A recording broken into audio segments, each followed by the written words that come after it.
नमो वरहंतारं नमो सिद्धारं नमो वार्याणं नमो वज्रायाणं नमो लोये सवसाहुरं सुधात्मान्मनेकान्तं साधुमुत्तम मंगलम वंदे संदष्टसिद्ध्यर्थं संदष्टर्थप्रकाशकम् मंगलम भगवान वीरो मंगलम गौतम गणे मंगलम कुंद कुंदाद्यो जैन धर्मोस्त मंगलम सर्वमंगल मंगलम सर्वकल्याणकारकम प्रधानम सर्वधर्माणां जैनम जयतु शासनम निर्मल ध्यान लगाए के कर्म कलंक जलाए भय सिद्ध परमात्मा बनने मन वचकार प्रगटे निज अनुभव करे चेतन सत्ता रूप सब ज्ञाता लक्के नमो समय सार शिवभूप समय सार अविकार का वर्णन कर्ण सुनंत द्रव्य भाव नो कर्म तज आत्म तत्व लखंत। समय सार सुनने का फल समय सार देखना है। कैसी सुंदर पंडित जयचंद जी चर्चा कर रहे।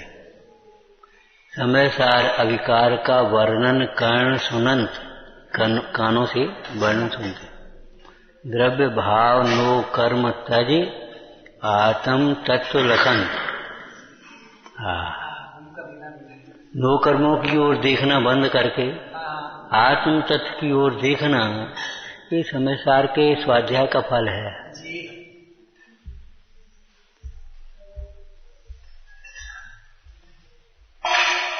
कर्मोदय को देखना बंद करके परम भाव को देखना ये समय सार के स्वाध्याय का सुनने का फल है। रागाधिक औदैहिक भावों को देखना बंद करके छाया उपसमिक भावों को देखना बंद करके क्या करें भैया, अपने को विशेष बुद्धि नहीं है, विशेष बुद्धि नहीं है, शक्ति नहीं है, शक्ति नहीं है, ये सब देखना बंद करके पर्यायों को देखना बंद करके अपने त्रैकालिक स्वभाव की ओर देखना अनंत शक्ति संपन्न हो अत्यंत शक्ति स्वयमेव देवा। क्या करें, शक्ति नहीं है, शक्ति नहीं है। ये किधर देख करके बोल रहा है, शक्ति नहीं है। लौकिक में कोई वस्तु कहीं रखी हो और दूसरी जगह देखे वो कहता है ही नहीं, क्या करें, है ही नहीं। अरे है भाई, देख, जहां है वहां देखना। तो शक्ति नहीं है, शक्ति नहीं है। पर्याय में शक्ति व्यक्त नहीं है तो अब देखता है केवल पर्याय की ओर, तो क्या करे, शक्ति नहीं है, क्या करे, छह उपसम नहीं है, बुद्धि नहीं है। अरे प्रभु, स्वभाव की ओर देख, फिर कह के नहीं है। जैसी सिद्ध भगवंतों में शक्तियां हैं, जैसा ज्ञान सिद्ध भगवान का है वैसी ही ज्ञान की सामर्थ्य तेरे में है कि पर्याय में तो नहीं है। अरे पर्याय में नहीं है तो पर्याय में प्रकट हो जाएगी। पर्याय में क्यों नहीं है ये बता। रात की चर्चा में से बोलना पर्याय में नहीं है तो पर्याय में क्यों नहीं है, कि पर्याय में इसलिए नहीं है कि अपने स्वभाव को स्वयं देखा नहीं और स्वभाव को दर्शाने वाले वितरागी देव गुरु की उपेक्षा करी। वचनामृत में एक बोल आया है, स्वयं गरज नहीं, वो क्या नाम, स्वयं तो जानता नहीं है और कोई समझाने वाला बताने वाला मिले तो गरज नहीं। अब टाइम नहीं, क्या करें, उपयोग नहीं लगता, समझ में नहीं आता। गरज नहीं है, गरज।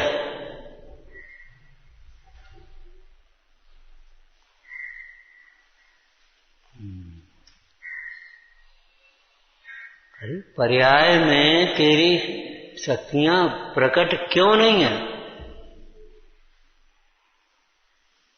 कि पर्याय में शक्तियां इसलिए प्रकट नहीं है कि पर्याय स्वभाव से विमुख है, स्वभाव का भरोसा ही नहीं है। भरोसा कहो, श्रद्धान कहो, प्रतीति कहो,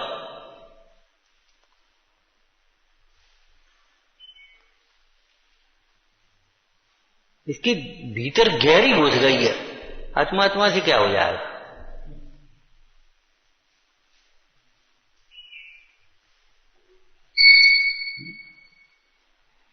क्रमिक ज्ञान चाहिए, तो क्रमिक ज्ञान में क्रम कहां से शुरू करोगे? ये तो बता, क्रम कहां से शुरू करोगे? सात तत्वों का क्रम क्या है? जीव, अजीव। 6 द्रव्यों का क्रम क्या है? जीव, उद्गल। क्रम कहां से शुरू करोगे? विचार तो करो। सर्वप्रथम अपने को जानो, यहां से क्रम शुरू होता है।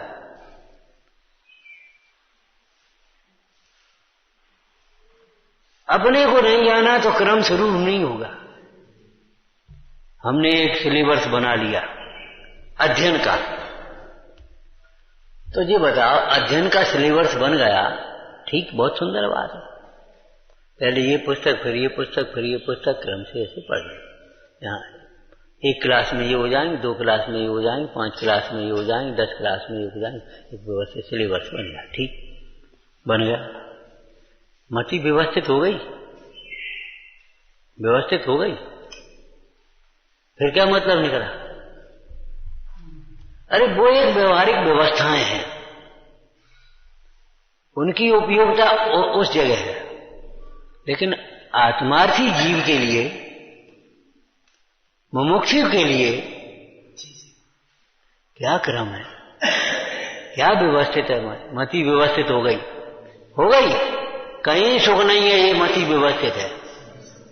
भटकना बेकार है, कहीं सुख नहीं है, कहीं ज्ञान नहीं है। मति व्यवस्थित हो जाने का मतलब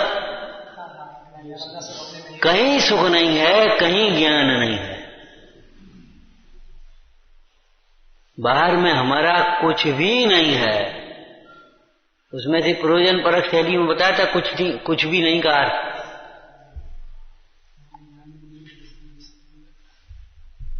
पहले शास्त्रीय शब्द बोलो। बाहर में हमारा कुछ भी नहीं है, न बाहर में साध्य है न साधन है। बाहर में न हमारा साध्य है न हमारा साधन है। साधन तो चाहिए कि साधन भी भीतर है। साध साधक भावे का क्या 2 क्या 3? सोचो,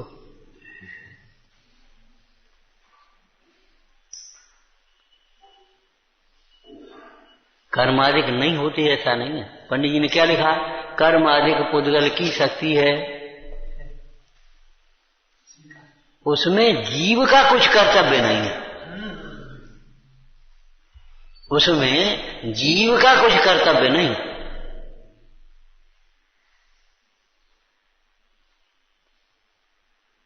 तो आप तो स्वयं जिनेश्वर के उपदेशानुसार पुरुषार्थ करें। आप तो स्वयं जिनेश्वर के उपदेशानुसार पुरुषार्थ करें। कर्म के उपसमादिक क्या कहा जी? क्या मतलब? सूर्य का उदय हुआ, कमल खिला। पंडित जी ने कैसी सुंदर चर्चा की है। रात में चकवा चकवी को किसी ने द्वेष बुद्धि से अलग नहीं किया है, और दिन में राग बुद्धि से मिला नहीं दिया है। रात होती है, वे चकवा चकवी अलग हो जाते। तड़पो चाहे कुछ करो, वो अलग हो गए। दिन हुआ तो वे चकवा चकवी मिल गए।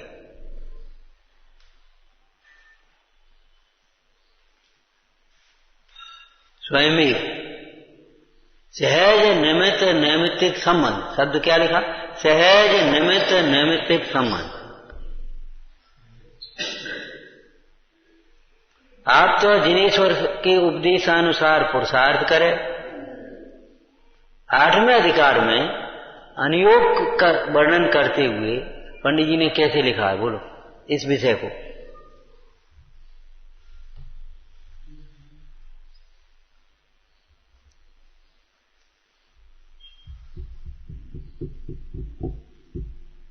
ये सामान्य सवाल नहीं है। आप लोग सब पढ़ने लिखने वाले शास्त्री लोग, शास्त्री के अध्ययनशील लोग, कम से कम बोला करो।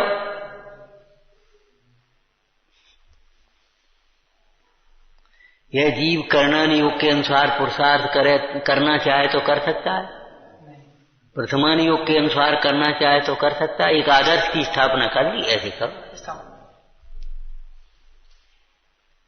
स्वयं तो चरणान योग अनुसार पुरुषार्थ करे। सम्यक्त के लिए भी इस प्रसंग को 9वें अधिकार में कैसे लिखा है बोलो? सम्यक्त के प्रसंग में 9वें अधिकार में क्या लिखा? प्रथम तो अरे कहां तत्व विचार, कौन से तत्वों का विचार करोगे? सांख्य मत के तत्वों का विचार करोगे। प्रथम तो आज्ञादिक से अथवा परीक्षादिक से कुदेवादिक को छोड़ करके वितरागी देव सास गुरु का श्रद्धान करे, समझ करके निर्णय करके उससे मोक्ष मार्ग के जो बाधक कारण है उनको उनका अभाव।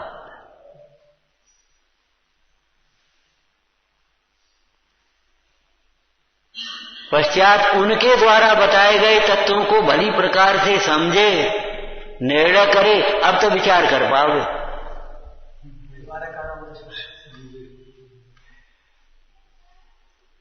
हमने कहा तो सुनी समझी कुछ नहीं, ठीक है विचार करके उत्तर देंगे। क्या विचार करोगे तुम? पहले समझ तो लो उसका प्रयोजन क्या है, स्वरूप क्या है, विधि क्या है, कुछ समझा, विचार करके बताएंगे। अब विचार क्या करोगे? उल्टा विचार करोगे।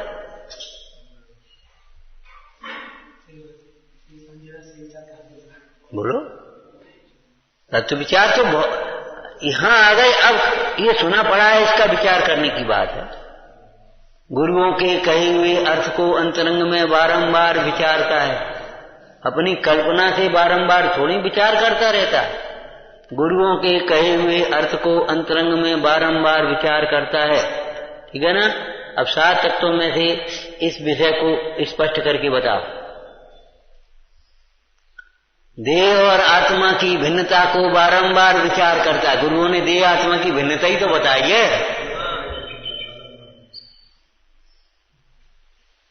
गुरुओं ने कहा विषयों में सुख नहीं है, इसका बारंबार विचार करता है। गुरुओं के कहे हुए अर्थ का बारंबार विचार करता है। क्या मतलब है? गुरुओं ने क्या कहा है कि विषयों में सुख नहीं है, अब तुम बारंबार विचार करके देखो। गुरुओं ने क्या कहा? तुम जो उपाय कर रहे हो जो झूठे हैं, क्या थे तो जो लगते फिर ब्याह कर ली, तो इससे क्या तुम्हारे परिणाम निर्मल हो जाएंगे? क्या करें? ऐसे पहले पैसा इकट्ठा कर ले, तो पैसा से क्या तुम्हारी साधना हो जाएगी? तृष्णा में पड़ गए तो कहां जाओगे? कुसंग में पड़ोगे, तृष्णा में पड़ोगे, फिर पैसा क्या करेगा? आशा तृष्णा का गड्ढा फूटे घड़े के समान है, और फूटे घड़े को बढ़िया सैद्धांतिक भाषा में बोलना, फूटे घड़े को कोई नहीं भर सकता, कहीं नहीं भरा जा सकता फूटा घड़ा। क्षीर समुद्र में तो भर जाएगा। अरे खूब पानी है तो वहां कैसे नहीं भर जाएगा? अरे जिसमें पानी कम है वहां तो नहीं भरा जाएगा, लेकिन क्षीर समुद्र में तो भर लिया जाएगा फूटा घड़ा। फूटे घड़े को कोई नहीं भर सकता, भगवान नहीं भर पाएंगे।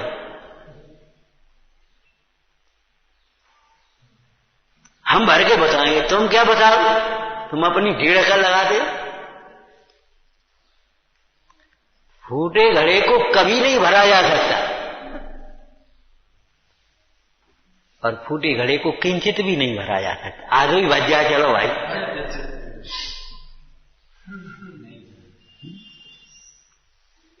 एक दबा के पीवे ला गई पानी, आया भैया वहां।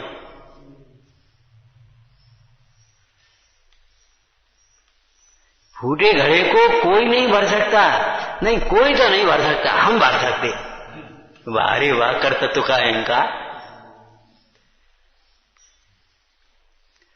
समझ गए? द्रव्य क्षेत्र काल भाव हो गया। कोई नहीं भर सकता, बोलो, कहीं नहीं भरा जा सकता, कभी नहीं भरा जा सकता, और किंचित भी नहीं भरा। गुरुओं ने ये कहा है, आशा तृष्णा का गड्ढा फूटा गड़ा है। अब तुम कहो नहीं, चलो भाई 2 लाख जमा कर लिए और ब्याज घट गओ। ब्याज वाले बेकार आदमी होते, ब्याज खाने की जरूरत नहीं, सही पूछो तो। मजबूरी की कोई व्यवस्थाएं हैं वो अलग बात है, उसका काम चल जाए, तुम्हारा काम चल जाए, तुम भी अपना काम कर लो। लेकिन और अनर्गल ब्याज खाने वाले जीव तो बहुत धोखे में जाते, मुंह ही चला जाए। कभी लोग में मत आना, सामने वाला कहे हम तुम्हें 3 रुपया सैकड़ा को देख रहे हैं, हमें चाहिए नहीं। एक बात ध्यान रखना, रायचंद जी दूध पीते और खून नहीं पीते। हमें चाहिए ही नहीं 3 रुपया सैकड़ा। और नहीं तुम दे के बताओ तब पता पड़े, तुम लेना अच्छा लगता है, दे के बताओ तब पता पड़े 3 रुपया सैकड़ा कैसे ले।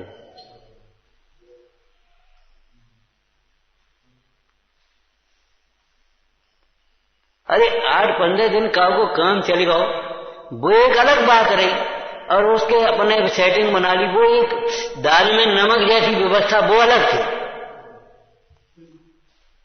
उसके बदले में वो मेहनत भी करते थे, सुरक्षा भी करते थे, देखते भी थे तमाम। ऐसा थोड़ी ब्याज अपने आप तुम्हारी कोठा में आ जाए। कितनी रिस्कें रहती थी, कितनी परेशानी होती थी, वो एक व्यवस्थाएं अलग है। लेकिन हम कहते हैं जो ये सोचे अपना फंड बना लो, आराम से अपने खाओ पियो, बड़े धोखे में, साधना नहीं कर पाओ। तो फंड ही रखाते रही हो, फंड को ब्याज निकालते रही हो, तो फंड नहीं बना। हम ये देखो, जो सहज मिल जाए नहीं बनाए ये नहीं कह रहे, लेकिन तुम पहले कीचड़ लगा फिर धो। अरे कीचड़ लग जाए तो धोने लायक है, कीचड़ लग जाए तो धोने लायक है, बिल्कुल सही बात है। लेकिन कीचड़ लगा करके धोने की बात है। तुम्हारे पुण्य के वजह से तुम्हें सामग्री मिल गई, चाहे घर से मिल गई, चाहे पड़ोस से मिल गई, चाहे कहीं से मिल गई, पुण्य के वजह से मिल गई, तो उसका खूब सदुपयोग कर। हमें नहीं चाहिए, हमें नहीं चाहिए, तो ऐसा भी मत करो, उसका सदुपयोग करो खींच के। संस्कार सुन के हाथों में उसका सदुपयोग नहीं होगा, प्रदर्शनों में खर्च होगा, कुरीतियों में खर्च होगा, धर्म के नाम पर भी कहां खर्च होगा पता नहीं। आपको कोई ले भाई सदुपयोग करो, हम मने नहीं कर रहे, लेकिन ध्यान रखना मिल जाए तो सदुपयोग करने लायक है। अपने उपयोग को वर्तमान में बर्बाद करो और फिर इकट्ठी करके तब करेंगे। आदि छोड़ सारी को धावे, आदि तजे न सारी पावे।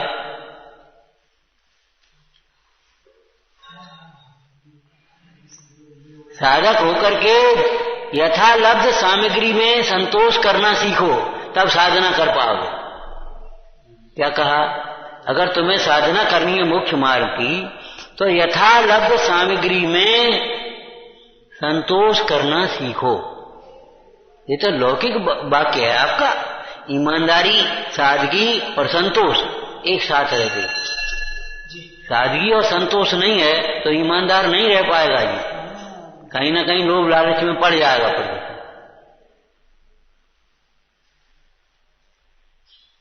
ऐसे ही यहां समझना, अरे देह को चलना होगी तो रोटी मिलेगी, जो मिल जाए तो खा पी ले।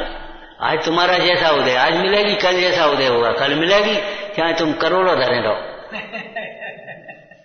करोड़ों की जायदाद है और फिर भी ऐसा रोग हो गया कि नेक मीठा खाने के लिए तरसता है आदमी। बिल्कुल नमक नहीं खा, बिना नमक को खाने पर रहो है। धन देखो, सामग्री मिलना अलग बात है, सामग्री का भोग होना अलग बात है, धन होना अलग बात है। धन से सामग्री का संबंध नहीं और सामग्री से सुख का संबंध नहीं।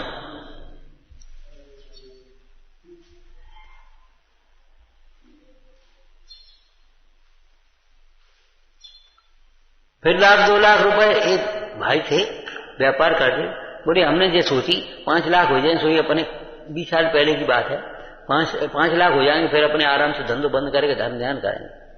तो हमने अब कितने हो गए? क्या 50 से ज्यादा हो गए। फिर बंद क्या करें? 5 लाख हो पाते तो 10 लाख को काम दिखाई दी, तो वो मोड़ा के लिए बात करने, वो मोड़ी के लिए बात करने, तो ब्याह करने, कहूँ बात करने, दोनों लाख 2 लाख इकट्ठे हो पाते हैं और फरमाइशें इतनी इकट्ठी हो जाती हैं क्या।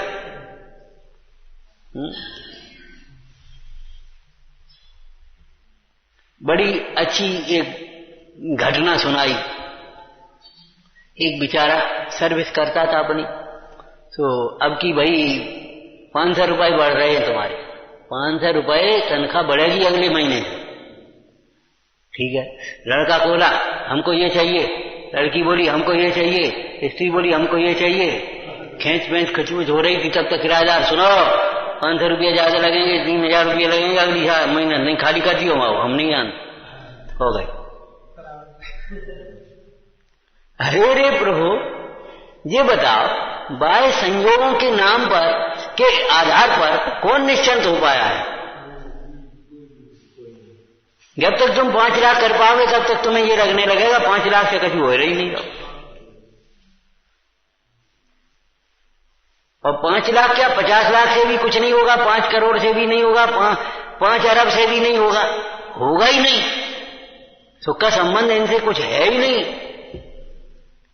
आशा तृष्णा तो फूटे घड़े के समान है, कोई भी कहीं भी कभी भी किंचित मात्र भी नहीं बढ़ पा रहा। वर्तमान योग से कुछ बताओगे? परिग्रह को छोड़ करके ही सुखी हुए हैं, परिग्रह को जोड़ जोड़ करके कोई सुखी हुआ ही नहीं आज। ये लाइन बराबर ध्यान रखना, खूब विचार करना। तुम नाम पर व्यवहार के बाहर न भ्रमाना, निश्चिंतता के नाम पर परिग्रह न जुटाना। निश्चिंतता के लिए तत्व ज्ञान चाहिए।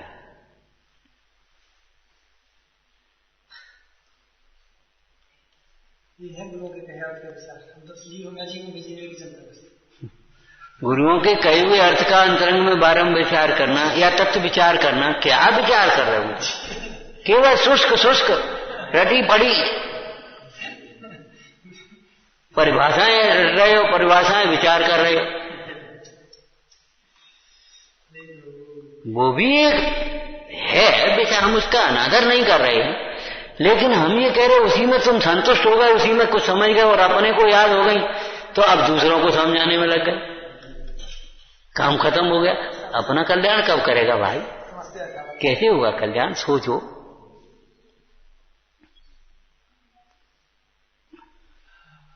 कर्णान योग के अनुसार पुरुषार्थ करना चाहे तो कैसे करेगा? आप तो द्रव्यान योग के अनुसार पुरुषार्थ, चरणान योग के अनुसार पुरुषार्थ करें। दोनों अनुयोग को लेकर के पंडित जी ने कहां लिखा है? फिर लिखा पहले तो द्रव्यान योग के अनुसार श्रद्धान करके सम्यक्ति हो, पश्चात चरणान योग के अनुसार व्रति हो। चरणान योग के अनुसार व्रति होना चाहिए। एक प्रतिज्ञा ले ली और आगे पीछे कुछ खबर ही नहीं कि नहीं है। एक अहिंसा व्रत के पालने के लिए 5 अनुव्रत चाहिए। गृहस्थ को महाव्रत चाहिए मुनराज। एक अहिंसा के पालने के लिए केवल अहिंसा नहीं पाल पाओगे, आपको 5 व्रत चाहिए।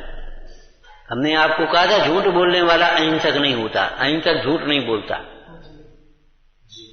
चोरी करने वाला चोर अहिंसक हो सकता है और अहिंसक चोर हो सकता है।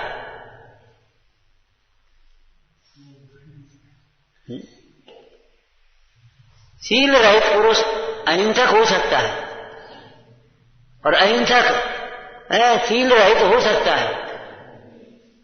अहिंसक के जीवन में कुशील नहीं होता और कुशील के वाला जीव है शील रहित प्राणी अहिंसक नहीं होता। परिग्रही अहिंसक हो सकता है, यदवा तदवा अनाप शनाप परिग्रह है अहिंसक हो सकता है।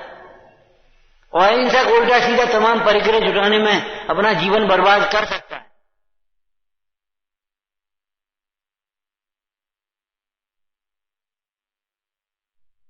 बताओ, जब उल्टे काम है तो उसका फल उल्टा ही तो आएगा, सीधा कैसे आ सकता है?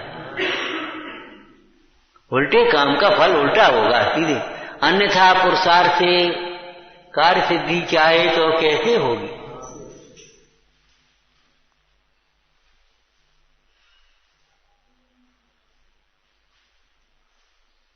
आप लोग कई बार बोल जाते हो, होश नहीं है आपको।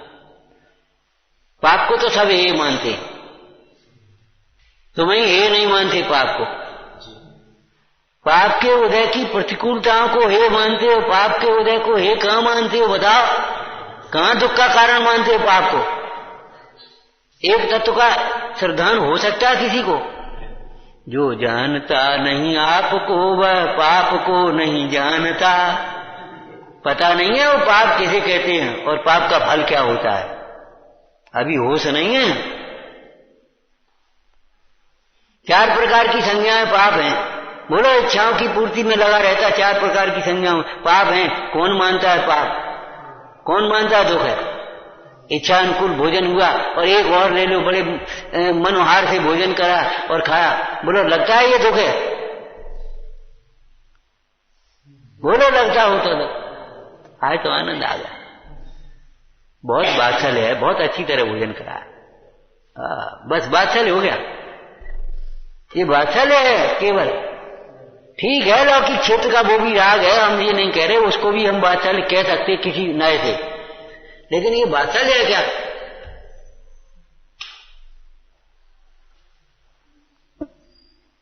इच्छाओं की पूर्ति में सहायक होना ये कोई वात्सल्य नहीं है भाई।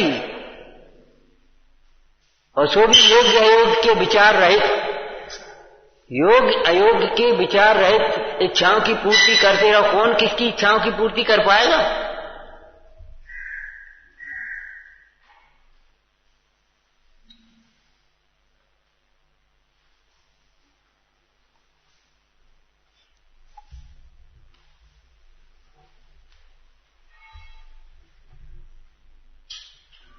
द्रव्यान योग के अनुसार श्रद्धानी होना, इसका मतलब एक पक्ष का श्रद्धा नहीं कह रहे हैं।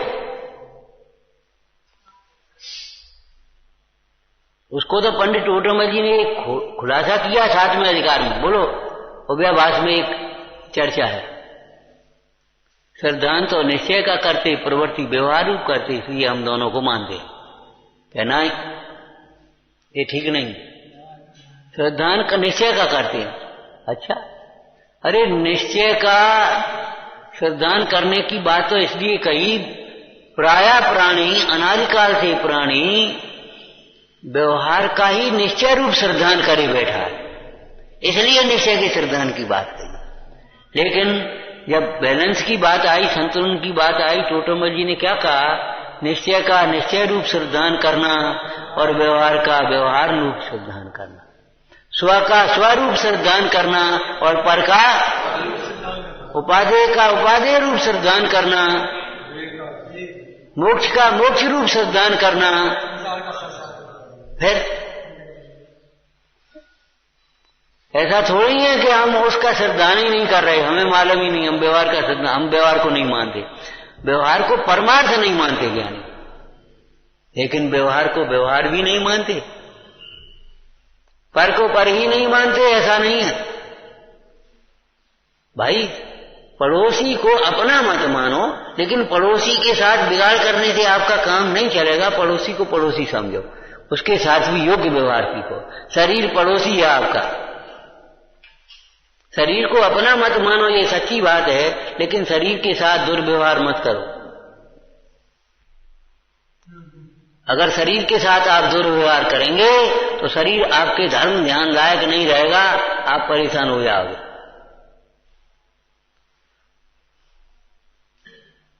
और इतनी आपकी शक्ति सामर्थ्य है नहीं पर्याप्त में प्रकट कि सो आप समाधि कर ले, हम समाधि कर लेंगे। समाधि ऐसे अकड़ के नहीं हो समाधि। स्वच्छंद जीवों को समाधि नहीं होती, प्रमादी जीवों को समाधि नहीं होती। देह को अपना मानने वाले जीव समाधि नहीं कर सकते। समाधि का आधार सम्यक है, समाधि संयम का फल है। सम्यक पूर्वक जो संयम पालते हैं वे समाधि कर पाते हैं। छेडाला में से बोलो बेटी, यो साबक व्रत पाल, उससे पहले 12 व्रत के अति 4 पन न लगावे। अब बता, तुम्हें खबर ही नहीं है 12 व्रतन की, तो फिर अब तुम कहां समाधि कर पाओगे? शरीर की क्रिया का नाम समाधि थोड़ी है।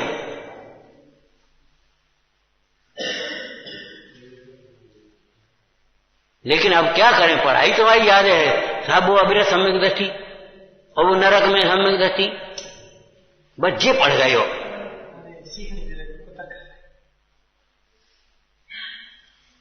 आपको अपनी इच्छा पूर्ति के लिए 10 कुतर्क आते हैं और इच्छा के अभाव के लिए एक भी तर्क नहीं सूझता, एक भी उदाहरण नहीं सूझता तुम्हें आगम में से, जैसे आगम तुम्हारी इच्छाओं की पूर्ति के लिए लिखा गया हो।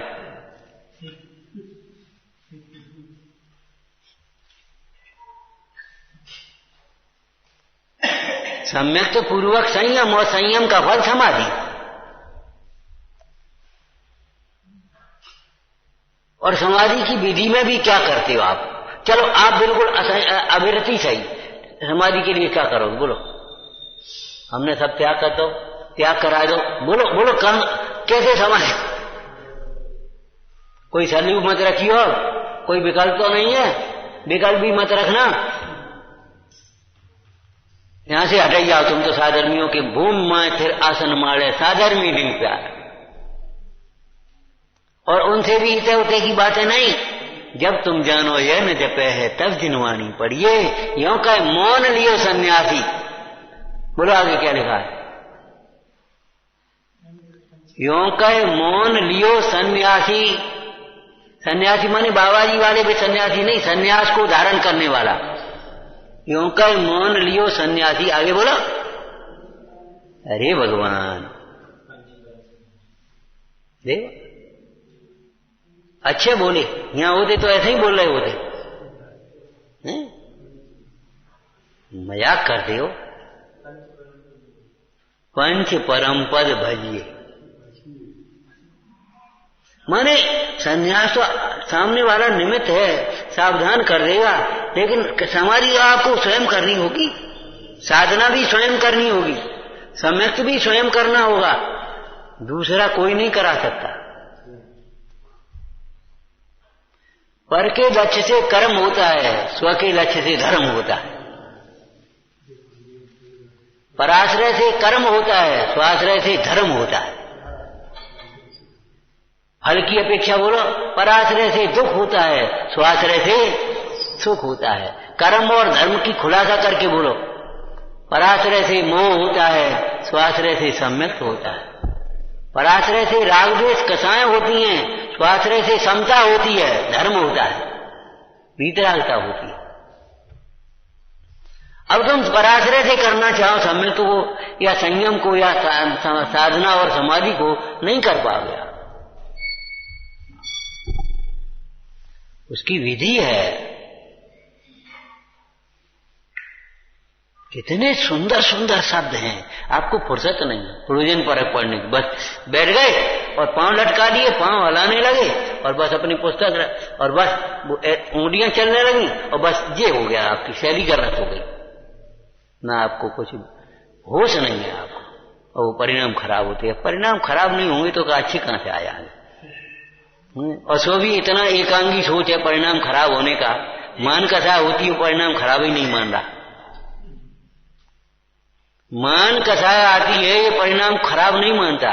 कोई वेद संबंधी कसाया जाए तो वो परिणाम आज खराब हो गए। मान कसाया होना, परिणाम कितने खराब होना, मान कसाया जो आती है। कल हमने एक बात कही, फिर हमने उसका उत्तर दिया। हमने देखो भैया, मुद्रा सुधारने के लिए परिणाम सुधारने होंगे, अगर परिणाम नहीं सुधरेंगे तो मुद्रा नहीं सुधर पाएगी। जो मुख से बोले नहीं नैन कहते हैं रोज। भीतर दुखी है तो आप मुख से बोलो मत ही, लेकिन मुद्रा बता रही आज का बात है। तुम्हारी मुद्रा बताती है मान कथा है, तुम्हारी मुद्रा बताती है लोक कथा है। मुद्रा भावों का दर्पण होती है। मुद्रा सुधारने के लिए, वचन सुधारने के लिए, क्रिया सुधारने के लिए परिणाम को सुधारना होगा, और परिणाम सुधारने के लिए बढ़िया बोलो अभिप्राय सुधारना। अभिप्राय सुधरे बिना परिणाम नहीं सुधरेंगे, और परिणाम सुधरे बिना आपकी मुद्रा, वचन, क्रिया, चेष्टाएं कुछ भी नहीं सुधर पाएंगे। देखा देखी मोक्ष मार्ग नहीं होता, स्वयं को देखने से मोक्ष मार्ग होता है। पहला वाक्य याद आया, समय सार का सुनना समय सार को देखने के लिए है। द्रव्य भाव नो कर्म तज। क्या देखता है ये शरीर को, जैसा है तैसा है, अब क्या करें। अशरीरी को देख, क्या ज्ञान शरीर को देख। पूज्यपाद स्वामी ने लिखा, मुनिराज कभी शरीर की ओर उपयोग जाए, थोड़ा विकल्प आए, तो वे उत्तम काया का चिंतन करते हैं। उसके आश्रय से, उसके आधार से शरीर के प्रति उनका जो विकल्प था वो खत्म हो जाता। शरीर के लक्ष्य प्यास का विकल्प आया, भूख का विकल्प आया, विज्ञान शरीरी आत्मा का लक्ष्य करके वो शरीराश्रित विकल्प का अभाव कर लेते। मूल श्लोक है ये।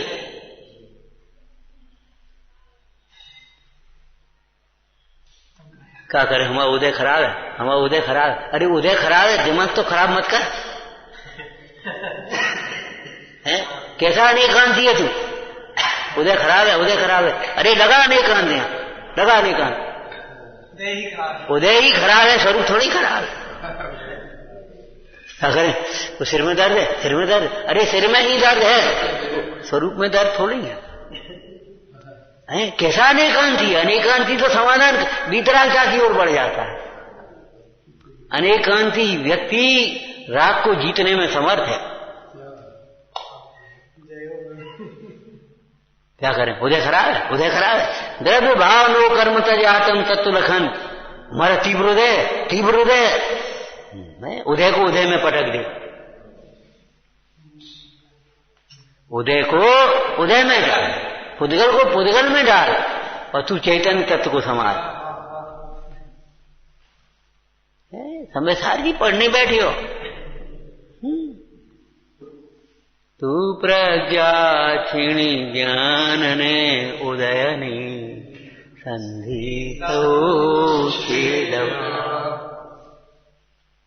कर्मों के अजो अनेक उदय विपाक जिनवर ने कहे। देहे नहीं मुझ भाव में तो उद्गल कर्म का फल अनंता ज्ञान जन जाना करे। पर द्रव्य पर्यायो न प्रणमे नहीं ग्रहे नहीं उपजे। अरे ये पुद्गल अपना काम नहीं छोड़ रहा तो हम अपना काम कैसे छोड़ेंगे। कर्म बांधे, वो उनकी सत्ता पूरी हुई, समय पूरा हुआ और वे उदय में आ रहे हैं तो वो अपना काम कर रहे, तुम अपना काम कर। क्या था, पुरुषार्थ नहीं है। अरे पुरुषार्थ आ जाएगा, भेद ज्ञान से पुरुषार्थ बढ़ेगा तुम्हारा, तत्व विचार से पुरुषार्थ बढ़ेगा, स्वरूप की भावना से पुरुषार्थ बढ़ेगा, सत्संग में पुरुषार्थ बढ़ेगा।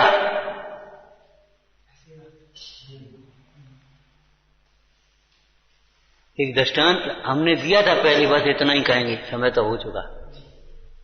देखो, कोई स्वप्न देखा किसी ने भयानक और एकदम उठ करके भगा और गिर पड़ा, वो छत से नीचे गिरा, चोट लग गई, आंख खोली, स्वप्न तो गायब, लेकिन चोट लगी वो तो भोगने पड़ेगी। ऐसे आज तुम वर्तमान के परिणाम के भरोसे धर्म ध्यान को छोड़ करके लौकिक कार्यों में प्रवृत्त जाओ, फिर उनका उदय आएगा, आप क्या करोगे? अब क्या करोगे? अरे परिणाम तो निर्मल हो जाएंगे थोड़े दिन बाद, लेकिन वो जो तुम्हारी ये उलझने खड़ी हो गई, अब उनको कैसे मिटोगे? उनको क्या करोगे ये बताओ। परिणाम तो एक समय अध्रुव है कि ध्रुव है। टोटोमल जी ने एक लाइन लिखी है, वर्तमान परिणाम के भरोसे ही प्रतिज्ञा न करे, और हम दूसरी लाइन यहां से कह रहे हैं, वर्तमान परिणाम के भरोसे ही प्रतिज्ञा न छोड़े।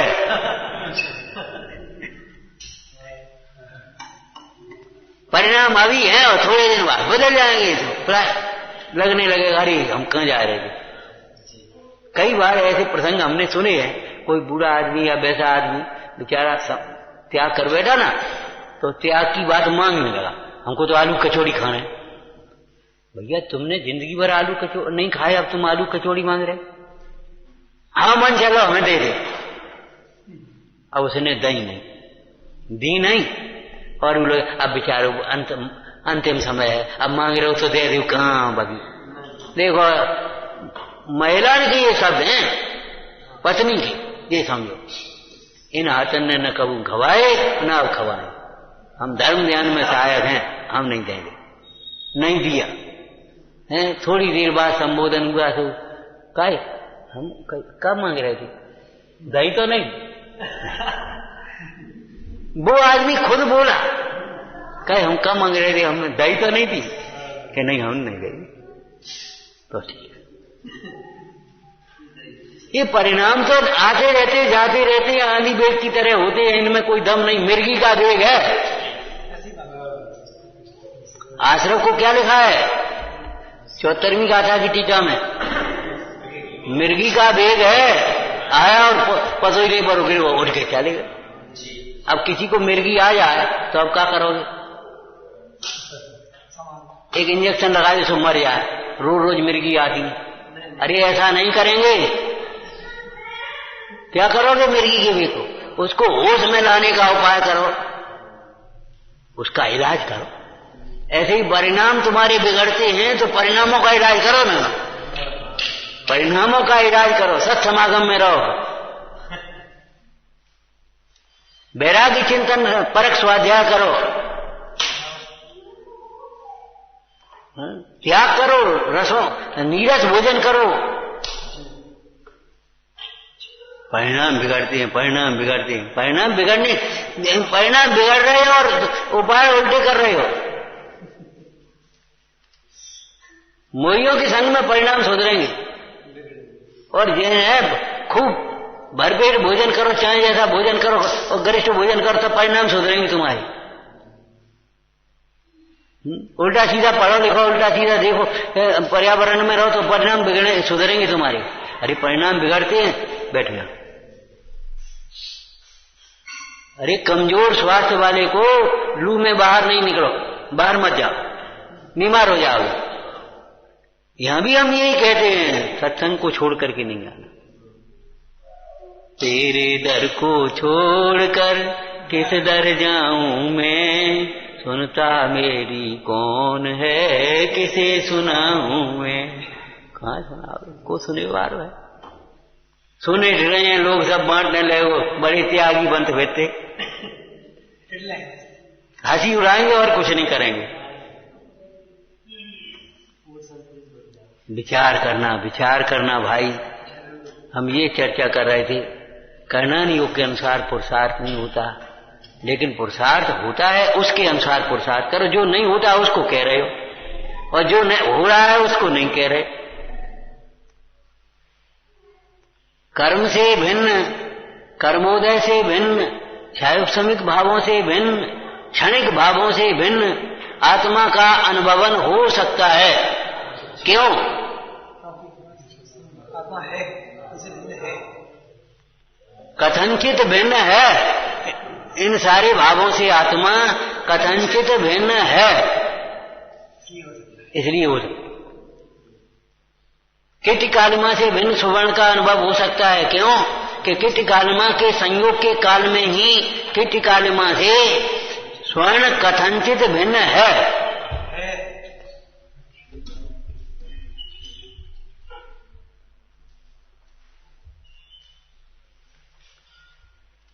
क्या करें?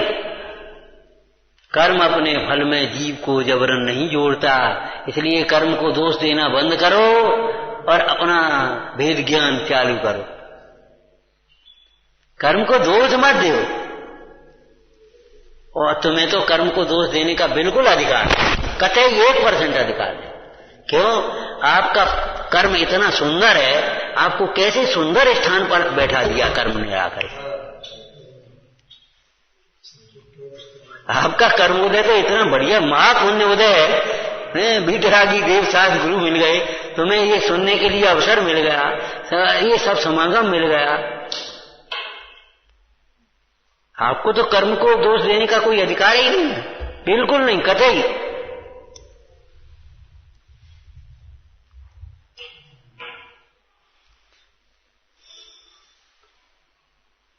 स्वयं जिनेश्वर के उपदेशानुसार पुरुषार्थ करे। खूब विचार करो, लिखो जिनेश्वर के अनुसार क्यों लिखा है, मनमाने हिसाब से पुरुषार्थ नहीं। जिनेश्वर के उपदेशानुसार। जे कहते हैं तैसे नहीं, इनने कही ऐसो कर ले सो तो हमने कर लो। अरे भगवान क्या कहते हैं सुनो। कल्याण करना है तो उन्हीं के उपदेश को देने वाले, अगर निर्गंथ गुरु नहीं मिले हैं तो उन्हीं के उपदेश को देने वाले श्रद्धानी श्रावकों के द्वारा शास्त्र सुनना, पद्धति बुद्धि से चाहे को चाहे किसी से चाहे जैसे सुन लेना उचित नहीं है। विचारना।